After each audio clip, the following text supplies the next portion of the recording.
ارے ارے، رو کیوں رہے اب؟ کسی کو جب اوقات سے زیادہ عزت دو گے تو ذلیل تو ہوگے ہی۔ کوئی بھی نہیں سمجھا، وہ بدل نہیں رہی تھی، وہ ختم ہو رہی تھی۔ لڑکیوں کو معلوم ہونا چاہیے کہ ان کا رات کے اندھیرے میں گھر سے بھاگنا ان کی ماں کی موت ہوتی ہے۔ مینڈک کو چاہے سونے کی بنی کرسی پر ہی بٹھا دیں، پر وہ چھلانگ لگا کر واپس دلدل میں ہی جانا پسند کرتا ہے۔ اسی طرح کے کچھ انسان ہوتے ہیں جن کو آپ جتنی مرضی عزت دیں، پر وہ آگے سے کمظرفی ہی دکھائیں گے۔ میرے پاس کرنے کو ہزاروں کام ہیں، مگر مجھے تمہاری یاد سے فرصت نہیں۔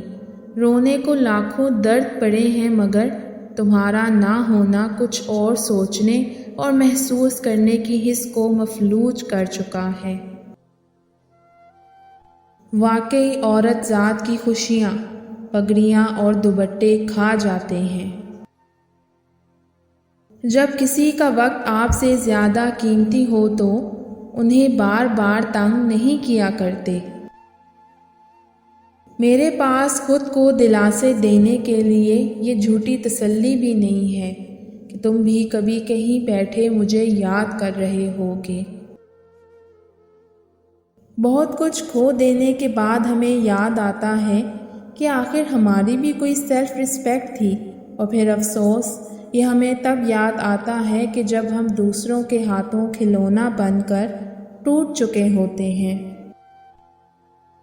مجھے اب کسی کی رفاقت خوش نہیں کرتی، میں تو بس ان کے جذبات بدلنے اور وقت بدلنے کے انتظار میں ہوتی ہوں کہ جانے کب سامنے والا کہہ دے کہ اب تم میرے لیے ضروری نہیں رہی۔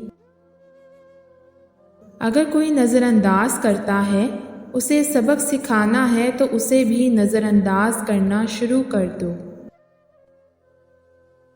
کبھی کبھی محسوس ہوتا ہے لفظ بھی لمس رکھتے ہیں۔